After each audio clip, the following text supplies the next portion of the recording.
Assalamualaikum warahmatullahi wabarakatuh. Alhamdulillahirabbil alamin. Wa bihi nasta'inu ala umurid dunya waddin, wassalatu wassalamu ala asyrafil anbiya'i wal mursalin sayyidina Muhammadin wa ala alihi wa sahbihi ajma'in. Amma ba'du, para pemirsa sekalian, selamat jumpa kembali dengan kami di channel ini. Mudah-mudahan Allah senantiasa memberikan rahmatnya, berkahnya, nikmatnya kepada kita sekalian. Pada kesempatan ini kami ingin coba berbagi keterangan atau uraian tentang salah satu di antara kewajiban haji, yaitu bermalam atau mabit di Muzdalifah. Urutan kegiatan mabit di Muzdalifah ini adalah terjadi setelah para jamaah haji melaksanakan wukuf di Arafah tanggal 9 Dzulhijjah. Jadi pada tanggal 9 Dzulhijjah atau hari Arafah, kegiatan haji adalah wukuf, berdiam di padang Arafah. Dan pada malam harinya, kegiatan para jamaah haji adalah bermalam di Muzdalifah. Nah, di mana Muzdalifah itu? Muzdalifah adalah nama suatu tempat yang terletak di antara padang Arafah dan Mina. Jadi, Muzdalifah berada posisinya di tengah-tengah antara padang Arafah yang berada di tenggara, di ujung tenggara. Kemudian di ujung utara di situ ada Mina. Di tengah-tengahnya itulah Muzdalifah. Jadi kalau dari Arafah ke utara sepanjang 8 km, maka sampailah di Muzdalifah. Muzdalifah ke utara lagi sekitar 6 km, maka sampailah Mina. Nah, jadi Muzdalifah adalah posisinya terletak di antara Arafah di ujung selatan dan kemudian Mina di sebelah utaranya. Nah, mabit itu artinya adalah bermalam. Jadi mabit di Muzdalifah itu artinya adalah bermalam atau berdiam di wilayah Muzdalifah yang dilaksanakan oleh jamaah haji pada malam 10 Dzulhijjah, malam hari raya Idul Adha, setelah mereka melaksanakan wukuf di Arafah pada tanggal 9 Dzulhijjah. Dan bermalam di Muzdalifah ini dalam ibadah haji, kedudukannya adalah merupakan salah satu kewajiban dalam haji. Bukan rukun, tapi adalah kewajiban haji. Ini menurut mayoritas ulama. Artinya, jika ditinggalkan, hajinya tetap sah, tetapi ada denda yang harus dijalankan, yaitu menyembelih dam atau menyembelih hewan, membayar dam. Ini risiko apabila suatu kewajiban haji itu ditinggalkan. Kemudian bagaimana tata cara kita bermabit atau bermalam di Muzdalifah? Pertama-tama, setelah jamaah haji itu menjalankan wukuf di Arafah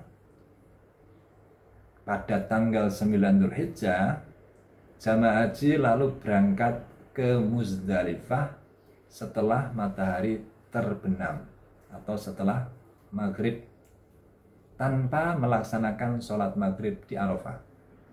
Jadi tidak perlu melaksanakan sholat maghrib di Arafah, tapi sejak maghrib jamaah bisa langsung bertolak menuju Muzdalifah. Nanti sholat maghribnya dilaksanakan di Muzdalifah, digabungkan dengan sholat Isya, sehingga dijamak dengan sholat Isya. Nah, itulah yang dilakukan Rasulullah SAW. Nah, kemudian seperti dalam sebuah hadis yang diriwayatkan oleh Muslim dari sahabat Jabir bin Abdullah, dalam sebuah hadis yang panjang disebutkan di situ, falam yazal waqifan hatta gharabatis syamsu wa dhahabatis sufratu qalilan hatta ghabal qursu wa ardafa Usama khalfahu wadafa'a Rasulullah sallallahu alaihi wasallam. Artinya bahwa beliau Nabi Muhammad itu tetap berada di tempat wukuf di Arafah hingga matahari terbenam, hingga warna kekuningan di langit itu sedikit menghilang sampai benar-benar hilang bulatan matahari, artinya sudah terbenam matahari. Lalu beliau membonceng Usamah di belakangnya, kemudian Rasulullah berangkat menuju Muzdalifah. Nah, inilah yang dilakukan Rasulullah saat meninggalkan Arafah bertolak menuju ke Muzdalifah, yaitu setelah matahari terbenam, dan tidak melaksanakan sholat maghrib di Arafah, tetapi akan melaksanakannya di Muzdalifah. Kemudian setelah itu, ketika sampai di Muzdalifah, amalan selanjutnya adalah melaksanakan sholat maghrib dan isya secara jamak. Jadi setibanya di Muzdalifah, para jamaah melaksanakan sholat maghrib dan isya dengan jamak takhir. Jamak takhir artinya mungkin waktu maghribnya sudah lewat ya, karena menempuh jarak 8 kilo, dan itu pun mungkin dalam suasana lalu lintas yang cukup padat ya, sehingga akhirnya sudah sampai di Muzdalifah biasanya sudah malam hari, sudah waktunya sholat isya, sehingga sholat isya dan maghrib dijamak takhir pada waktu sholat isya. Dan bagi musafir tentu saja dengan qashar. Jadi sholat maghrib 3 rakaat, sholat isya 2 rakaat. Nah, setelah itu kemudian para jamaah beristirahat di Muzdalifah. Istirahatnya di mana? Ya, tidak ada tenda di sana, tidak ada hotel. Biasanya istirahatnya adalah di halaman yang luas, di sebuah padang yang luas, dengan menggunakan alas-alas yang sederhana, mungkin tikar yang sudah dipersiapkan, dan di situ para jamaah bisa beristirahat. Nah, hal ini sesuai dengan yang dilakukan Rasulullah SAW dalam hadis yang panjang tadi. Lanjutannya adalah hatta wadafa'a Rasulullah SAW hatta atal Muzdalifata. Dan Rasulullah kemudian bertolak menuju Muzdalifah sampai beliau itu datang di Muzdalifah. Fasalla bihal maghriba wal isya'a bi'adhanin wahidin wa iqamatain. Kemudian beliau Rasulullah melaksanakan sholat maghrib dan isya dengan 1 adzan dan 2 iqamah. Ini kalau sholat jamak demikian, adzannya sekali tapi kemudian iqamahnya 2 kali. Yang pertama yaitu untuk sholat maghrib, yang kedua adalah untuk sholat isya. Walam yusabbih bainahuma syai'an. Dan beliau tidak melakukan sholat sunnah di antara kedua sholat tadi. Nah, kemudian setelah itu apa yang dilakukan Rasulullah? Summa ittaja'a Rasulullah sallallahu alaihi wasallam hatta tola'al fajru. Kemudian Rasulullah kemudian berbaring, beristirahat tidur hingga terbit fajar, sampai sholat subuh. Itulah yang dilakukan Rasulullah di Muzdalifah. Jadi melaksanakan sholat maghrib dan isya di jamak qashar bagi musafir. Kemudian setelah itu beristirahat sampai subuh. Nah, jika misalnya jamaah haji itu dalam kondisi lelah atau mungkin keadaannya darurat, misalnya datang dari Arafah saja itu sangat terlambat ya, sehingga waktu yang tersisa untuk sholat isya itu sudah mepet, melaksanakan sholat maghrib dan isya di kendaraan pun tidak masalah. Jika misalnya dirasa waktu sholat yang tersisa itu memang sudah sangat mepet untuk bisa dilaksanakan di Muzdalifah, karena memang situasi lalu lintas sangat padat biasanya dan sangat antri sekali dalam perjalanan itu. Nah, sehingga sholat maghrib dan isya bisa dilakukan dalam perjalanan alias di dalam kendaraan. Nah, kemudian selama di Muzdalifah ya beristirahat, tapi boleh juga sambil mengisi kesempatan kosong ya berzikir, berdoa, baik saja. Atau juga mungkin menyiapkan kerikil-kerikil yang besok paginya akan digunakan untuk melempar jumroh. Tetapi kerikil ini tidak harus di situ, karena nantinya di Mina pun juga sudah banyak disediakan oleh panitia kerikil-kerikil yang dipersiapkan untuk para jamaah haji melempar jumroh. Nah, kemudian kita anggap malam hari itu sudah lewat dan datanglah waktu subuh. Ketika subuh tiba, maka para jamaah melaksanakan sholat subuh berjamaah di awal waktu. Setelah sholat subuh selesai, para jamaah disunatkan menuju Masy'aril Haram. Seandainya pun tidak sempat ke Masy'aril Haram juga tidak apa-apa. Apa itu Masy'aril Haram? Masy'aril Haram itu yaitu bagian dari wilayah Muzdalifah, tempat Rasulullah dulu memanjatkan doa dan zikir setelah subuh pada tanggal 10 Dzulhijjah itu.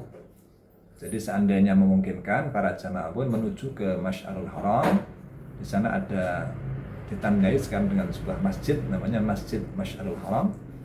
Dan di sana kemudian menghadap kiblat sambil berdiri, membacakan doa dan zikir kepada Allah Subhanahu wa Ta'ala. Dan itu dilakukan sampai hari mulai terang, tapi sebelum matahari terbit. Jadi ketika pagi sudah mulai tampak terang, tapi matahari belum terbit. Nah, kemudian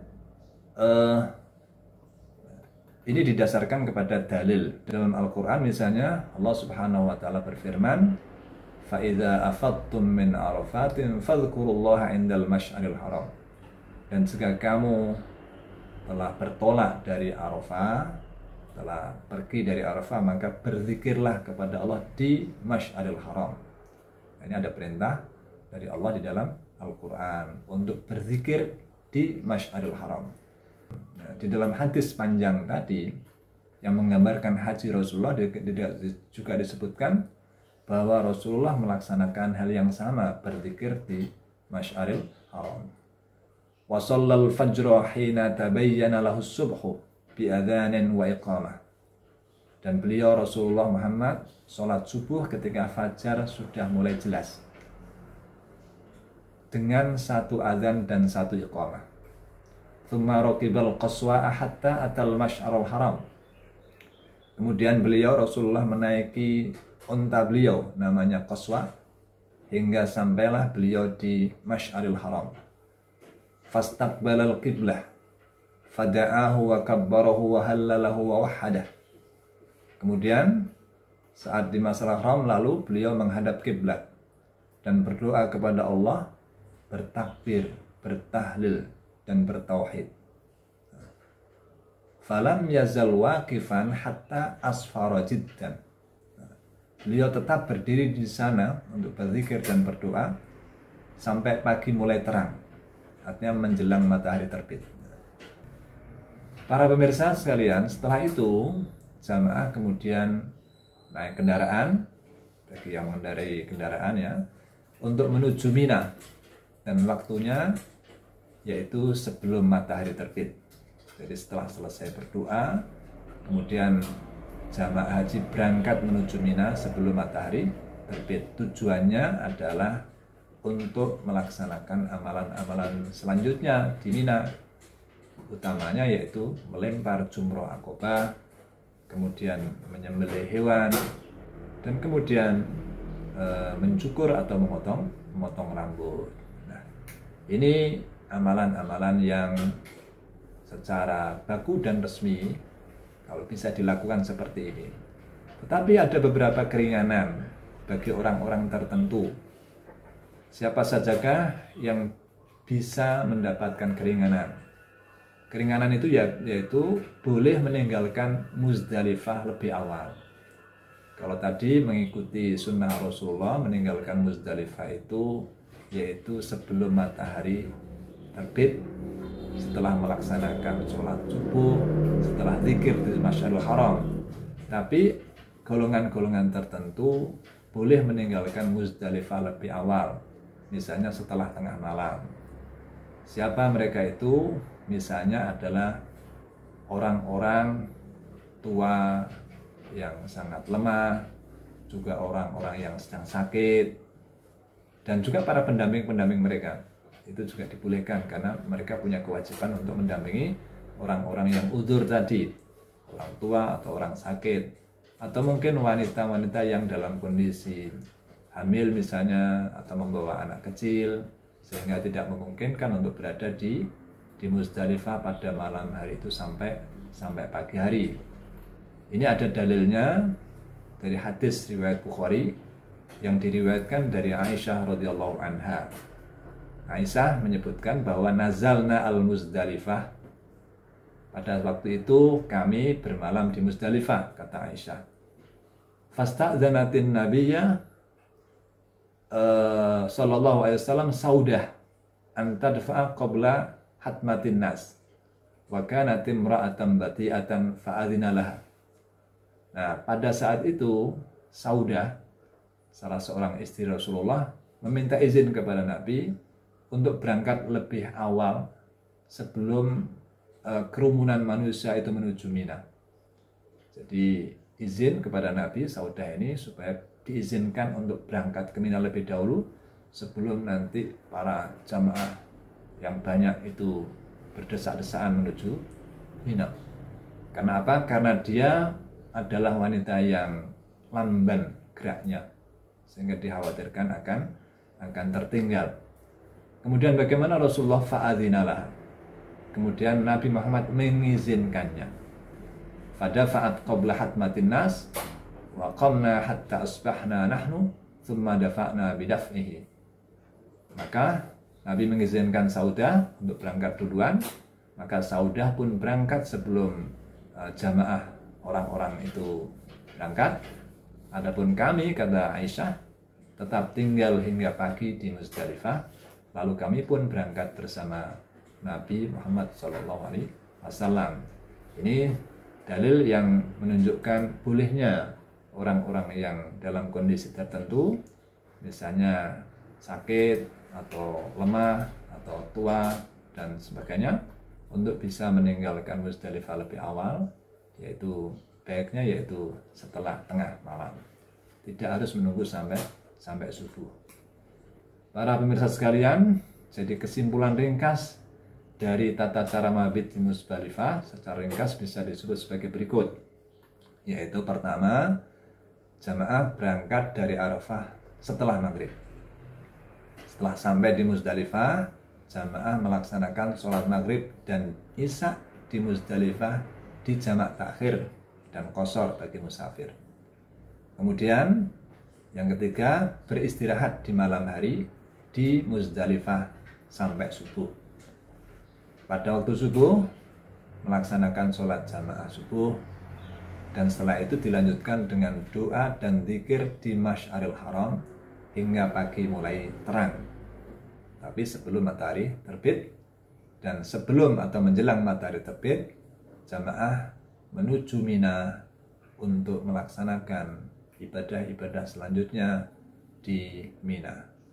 Demikian sekilas penjelasan tentang kegiatan jamaah haji selama bermalam di Muzdalifah. Mudah-mudahan bermanfaat bagi kita semuanya.